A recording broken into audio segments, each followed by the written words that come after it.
Bismillahirrahmanirrahim. Alhamdulillahirabbil alamin. Wa bihi nasta'inu ala umuri dunya waddin. Wa asyhadu an la ilaha illallah wahdahu la syarika lah. Wa asyhadu anna Muhammadan abduhu wa rasuluh. Sallallahu alaihi wa ala alihi wa sahbihi ajma'in, amma ba'du. Akhwani fiddin, azani Allah wa iyyakum. Alhamdulillah, di pagi hari ini kita bersyukur kepada Allah Azza wa Jalla yang kembali memudahkan langkah kita untuk talabul ilmi, mempelajari sesuatu yang menjadi kewajiban bagi setiap muslim, yaitu kita sama-sama belajar tauhid, mengenal Allah Azza wa Jalla, mengagungkan haknya, serta mewujudkan tauhid, ya, artinya beribadah semata-mata hanya karena Allah Azza wa Jalla. Sekarang kita masuk pada rukun iman, ya. Kemarin dijelaskan tentang maratibul iman, yaitu tingkatan yang kedua adalah iman. Kemudian sekarang kita masuk rukun-rukunnya, ya, rukun-rukunnya. Setelah penulis menjelaskan tentang di antara tingkatan agama seseorang, yang pertama adalah Islam. Kemudian tingkatan yang kedua adalah iman. Ya, iman. Kalau kita gambarkan, ya kawan, jadi ada sebuah pohon gitu, ya, pohon yang rindang, yang besar. Nah, akar-akarnya itu, ya, akar-akar pohon tadi apa namanya? Iman. Ya, iman. Bisa disebut dengan apa? Akidah atau tauhid. Akarnya tadi apa? Iman. Kemudian pohon-pohon yang menjulang, daun-daun yang menjulang itu namanya Islam, ya, rukun-rukun Islam. Baik. Sekarang kita akan bahas tentang arkanul iman. Arkanul imani sittatun. Rukun iman itu ada 6. Di sini saya bacakan syarah dari Syekh Dr. Haitham, ya. Yang pertama, al-imanu billah, iman kepada Allah.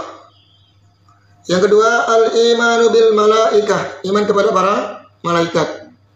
Yang kedua, al-imanu bil kutub, iman kepada kitab-kitab Allah.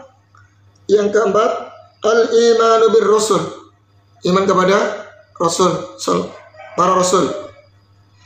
Al-imanu bil yaumil akhir, yang kelima, iman kepada hari akhir.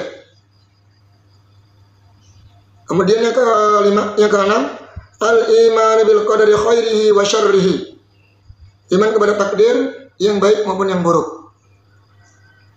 Dan ini sebagaimana dalam hadis Jibril, ketika Jibril menyamar menjadi sosok seorang laki-laki yang berpakaian putih, rapi, bersih, mendatangi Rasul Shallallahu Alaihi Wasallam, kemudian bertanya tentang Islam, ya. Kemudian dia juga bertanya tentang, ya Muhammad, akhbirni anil iman, ya Muhammad, ya, kabarkan, beritahukan kepadaku apa itu iman. Maka Rasulullah Sallallahu Alaihi Wasallam menjawab, al-imanu an tu'mina billah wa malaikatihi wa kutubihi wa rusulihi wal yaumil akhir wa tu'mina bil qadari khairihi wa syarrihi. Ya, ini menunjukkan bahwasannya rukun iman ada 6. Kalau kemarin rukun Islam ada 5. Membaca 2 kalimat syahadat, menegakkan sholat, ya, kemudian membayar zakat, puasa di bulan Ramadan, kemudian melaksanakan ibadah haji. Baik, sekarang kita bahas satu persatu tentang rukun iman yang pertama, yaitu iman kepada Allah. Ya, iman kepada Allah.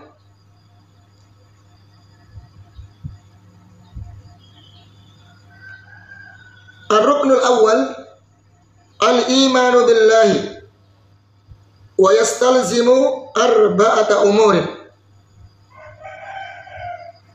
Dan kita langsung membahas tentang konsekuensi, tuntutan, wujud, aplikasi, realisasi, ya.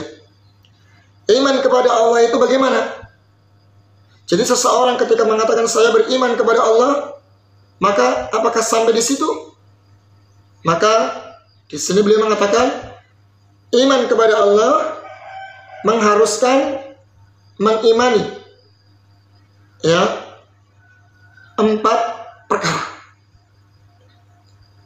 Yang pertama, al-imanu biwujudillah. Beriman, ya, harus yakin dan dipercaya dan iman adanya Allah Subhanahu wa ta'ala.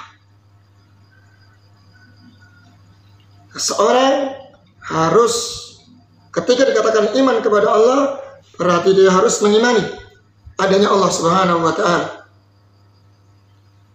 Kalau dia beriman kepada Allah, tidak mengakui adanya Allah, nah ini kufur. Berarti dia tidak beriman. Ya, konsekuensi iman kepada Allah harus mengakui yang pertama, iman adanya Allah.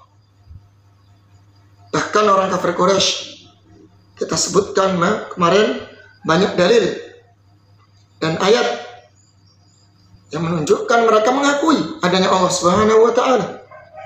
Wala in sa'altahum man khalaqahum la yaqulunna Allah. Jika engkau tanya wahai Muhammad kepada mereka, siapa yang menciptakan mereka? Mereka mengatakan Allah. Wa may yudabbirul amra fasayaquluna Allah. Siapa yang mengatur segala urusan? Maka mereka menjawab Allah. Qul may yarzuqukum minas sama'i wal ardi qulillah. Siapa yang memberikan rezeki, ya, kepada yang di langit yang di bumi, penduduk langit dan penduduk bumi? Maka mereka menjawab Allah. Dan semua mengakui akan wujudnya Allah Subhanahu wa ta'ala. Saya yakin orang ateis pun yang mereka tidak mengakui adanya ketuhanan, pasti, ya, dalam fitrahnya mengakui adanya Allah Subhanahu wa ta'ala. Kita buktikan, ya, kita akan membuktikan adanya Allah Subhanahu wa ta'ala dari 4 segi, 4 perkara. Beliau mengatakan wa yakunu bi arba'ati umurin. Meyakini adanya Allah Subhanahu wa ta'ala itu dengan 4 perkara. 1, bil aqli, dengan akal sehat. Semua akal yang diberikan akal sehat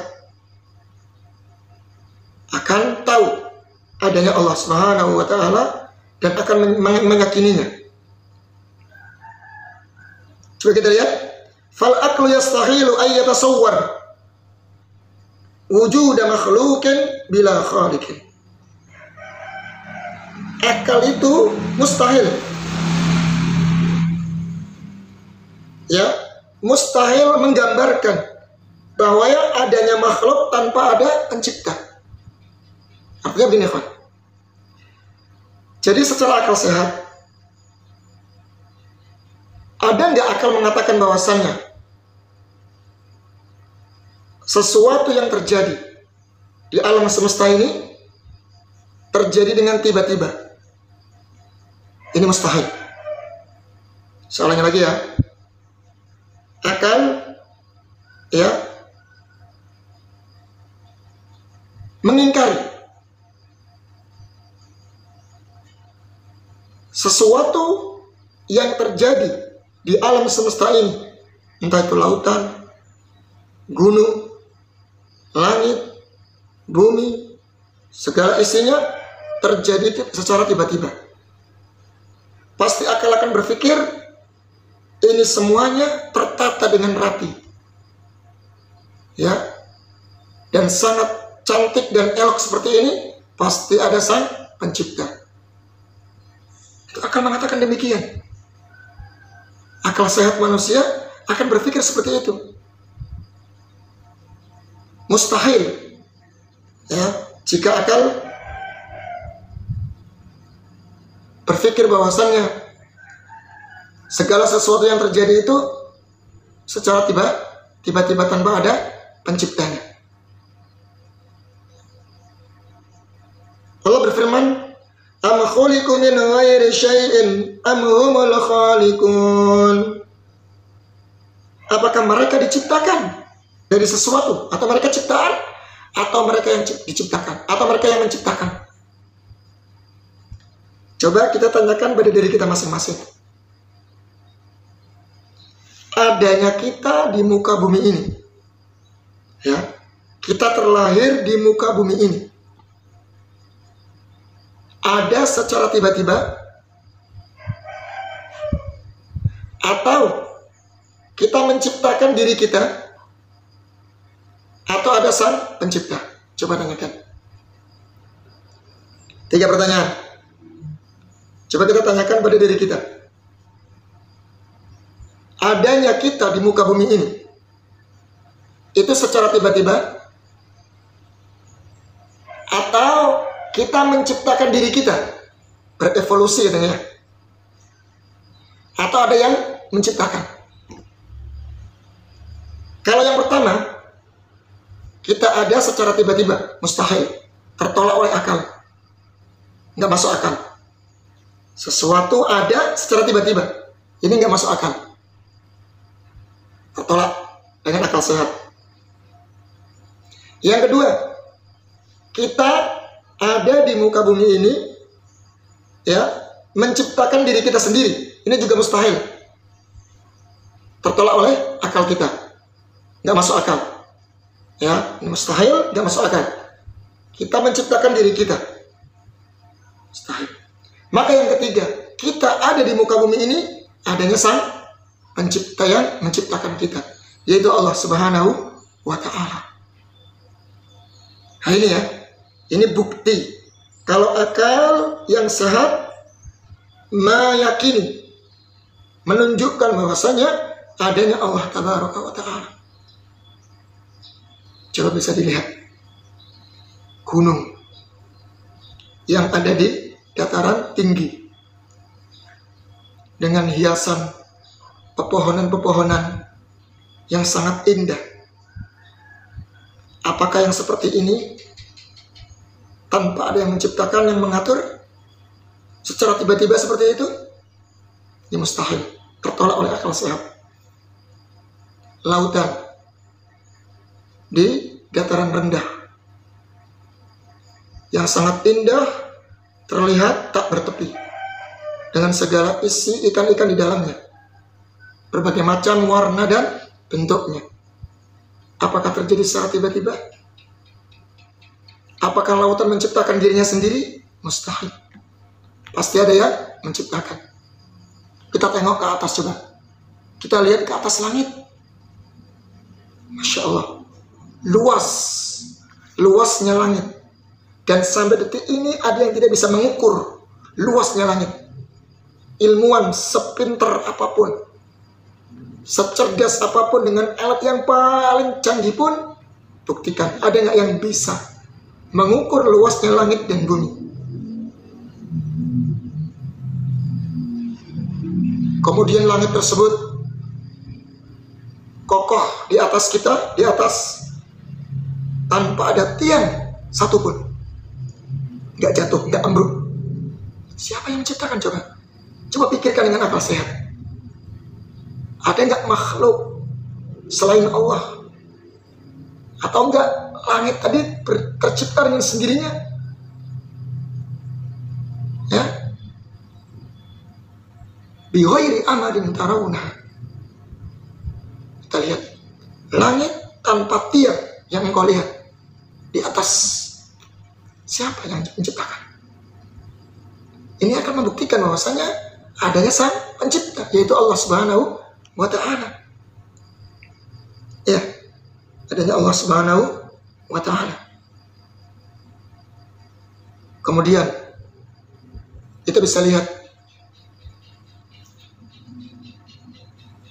seluruh makhluk ya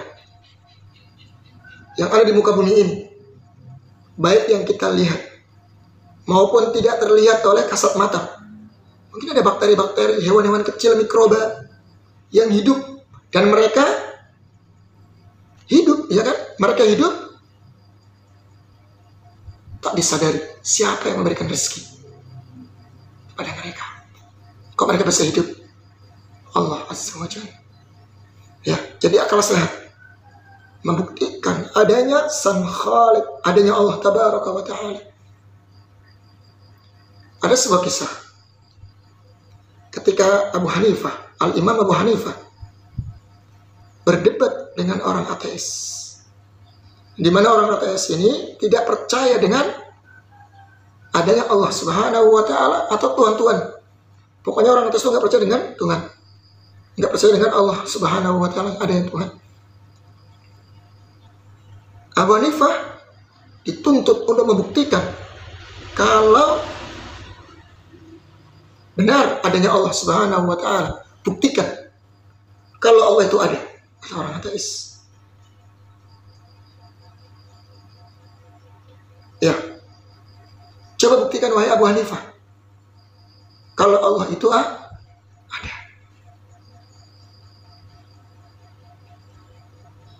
Itu orang ateis. Ketika itu orang ateis mengatakan bahwa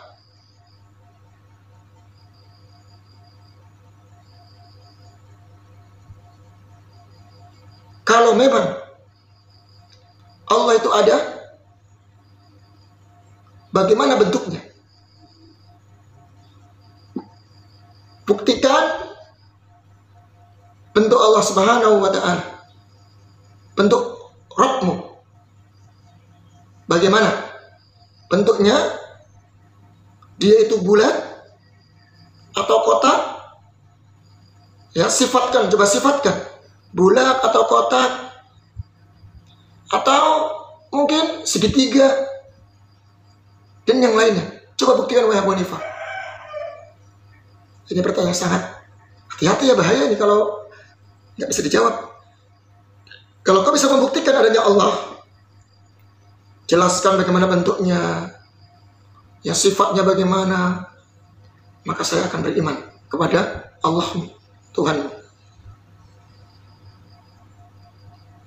Maka Abu Hanifah menjawab dengan jawaban sangat mudah sekali.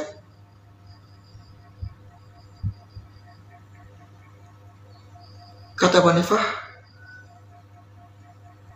kamu pernah nggak melihat orang yang sedang mau meninggal dunia? Iya, saya pernah melihat. Pernah nggak engkau melihat bahwasannya ketika seseorang meninggal dunia adalah bukti dicabutnya ruh, diangkatnya ruh dari orang tersebut? Dia mengatakan, iya betul, ruhnya diangkat. Sekarang begini saja, tolong jelaskan kepadaku ruh yang ada di tubuh manusia, warnanya apa, volumenya bagaimana, beratnya bagaimana, beratnya berapa, ya, bentuknya kayak apa. Kalau engkau belum bisa mensifatkan ruh yang ada pada diri manusia, diri makhluk, maka saya akan buktikan adanya Allah Subhanahu wa Ta'ala. Orang ateis, bagaimana mungkin saya bisa mensifatkan ruh? Ya, dan di mana ruh itu letaknya, Pak Hanifah? Di tangan, di kepala, di kaki? Coba sifatkan kepada saya. Orang ateis seketika nggak bisa menjawab. Saya nggak bisa mensifatkan ruh. Bagaimana bentuknya? Ya, dia padat, cair, warnanya kuning, merah, putih, atau bentuknya itu bulat, letaknya di tangan, di kaki. Dia nggak mampu untuk menjelaskan ruh. Maka Abu Hanifah menjawab seketika itu, kalau ruh saja yang menempel pada diri kita, engkau tidak bisa menjelaskan, nggak tahu sifatnya, lantas bagaimana dengan Allah Subhanahu wa Ta'ala yang dia zat yang menciptakan ruh? Telak dan telak kepada orang ateis. Kita saja makhluk lemah, nggak bisa mensifatkan, menjelaskan ruh itu bagaimana bentuknya, kadarnya bagaimana, warnanya apa. Bagaimana mungkin saya menjelaskan, mensifatkan wujud Allah Subhanahu wa Ta'ala sang pencipta ruh? Kalau ruh itu adalah makhluk ciptaan Allah yang melekat dalam tubuh kita saja, kita nggak bisa menjelaskan. Maka terdiamlah orang ateis tersebut. Itu ya, bisa dilihat perdebatan panjang Abu Hanifah dengan orang ateis. Bagus sekali itu. Baik, ini secara akal. Kemudian secara his, secara apa? Panca indera. Jadi secara his, panca indera, kita mengakui dan meyakini adanya Allah Subhanahu wa Ta'ala. Kita buktikan. Takunu fi karbin wa shiddatin tarfa'u yadayka ila as-sama'i wa taqulu ya rabbi tajidu hadzal karba yartafi'u bi idznillah subhanahu wa ta'ala. Ketika engkau dalam kondisi kesempitan, kesusahan, coba kalau kita dalam kondisi diuji, ya, dalam kondisi sempit, susah, sulit, engkau angkat kedua tanganmu ke langit, minta kepada Allah Azza wa Jalla, dan kau mengatakan ya Rabbi, wahai Rabbku, kemudian kau rasakan, ya, rasakan hati yang lapang, dan dengan izin Allah, Allah angkat rasa kesempitan, rasa sempit, ya, rasa gundah gulana dengan izin Allah Subhanahu wa Ta'ala. Ini membuktikan adanya Allah Tabaraka wa Ta'ala. Nah, bisa kita rasakan, kita buktikan saja. Orang yang dalam kondisi tertimpa sebuah kesulitan, gundah gulana, ya, sedih, coba ambil air wudhu, salat 2 rakaat, dan berdoa kepada Allah Subhanahu wa Ta'ala, mencari ketenangan di situ. Itu akan rasakan dalam hatinya sebuah hati yang tenang, hati yang lapang. Itu bukti adanya Allah Subhanahu wa Ta'ala. Nah, sebaliknya, ketika seseorang melampiaskan, ya, ketika dia diuji dalam kesedihan, dalam gundah gulana, banyak pikiran, dia justru lampiaskan kepada hal-hal yang berbau maksiat, tidak akan menambah ketenangan dalam hatinya, justru kesempitan yang berkepanjangan. Namun tatkala seseorang ditimpa sebuah kesedihan, dia mengambil air wudhu, kemudian dia sholat 2 rakaat, memuji Allah Tabaraka wa Ta'ala, berdoa kepadanya, menyampaikan seluruh keluh kesahnya, mengadukan seluruh hajatnya, maka di saat itulah kita akan merasakan bagaimana lezatnya, tenangnya hati kita, dan merasakan subhanallah, kelapangan dalam hati kita. Ini bukti, ya, secara nalar, secara panca indera, akal sehat, bahwasannya Allah Subhanahu wa Ta'ala itu ada. Adanya Allah Subhanahu wa ta'ala. Makanya ketika seseorang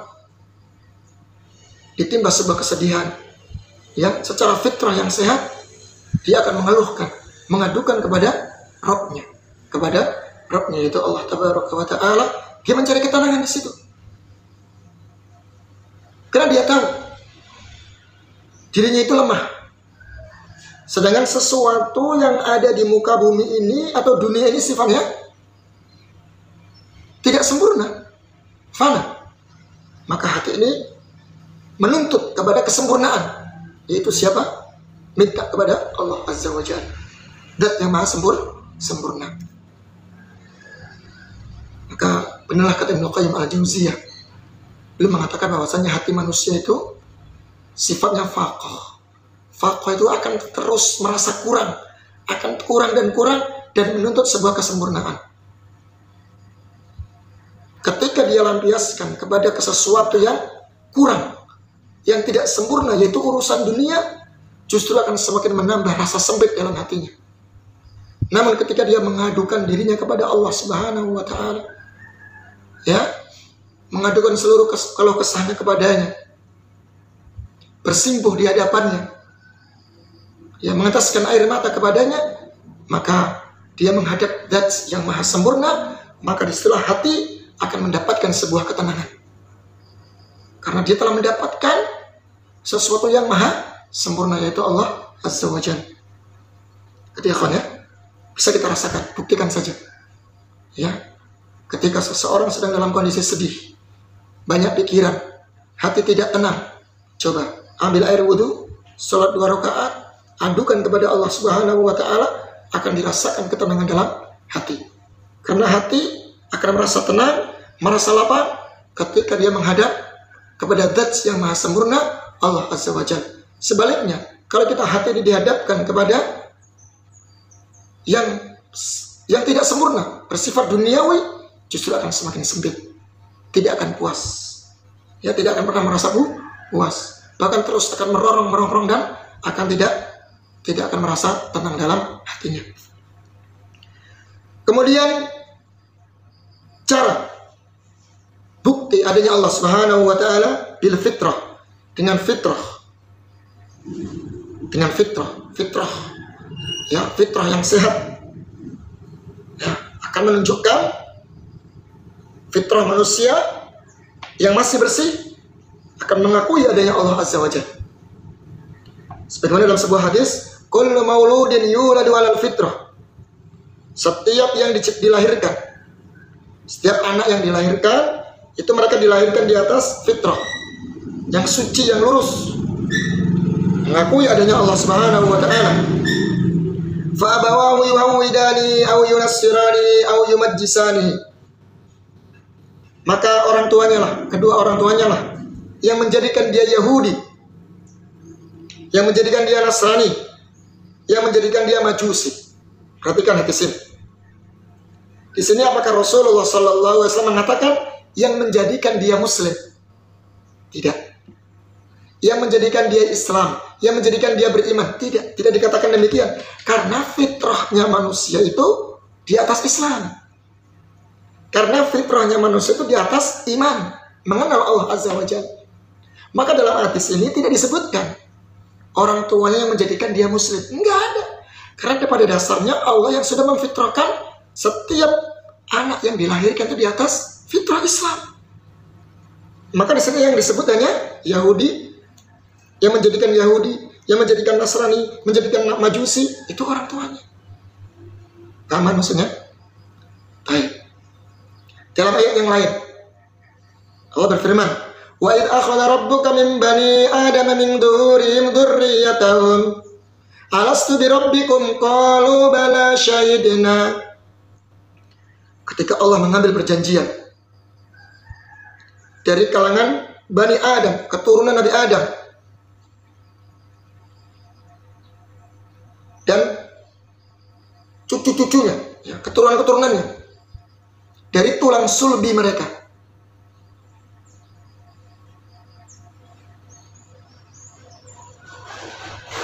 Ya. Kemudian Allah memberikan persaksian kepada Bani Adam tersebut Dan Allah mengatakan, alastu birabbikum, apakah saya adalah Rabb kalian? Qalu bala syahidna. Iya, kami menyaksikan engkaulah Rabb kami. Nah, itu fitrah. Jadi ketika dalam janin, ya, seorang bayi dalam janin, masih dalam janin, sudah bersaksi, ya, sudah bersaksi akan adanya Allah Subhanahu wa Ta'ala. Baik, itu bukti dari fitrah. Yang keempat, bukti bahwasanya adanya Allah Subhanahu wa Ta'ala. Kita buktikan lagi. Bisyar'i, dengan syariat, dengan dalil, dengan agama kita Islam.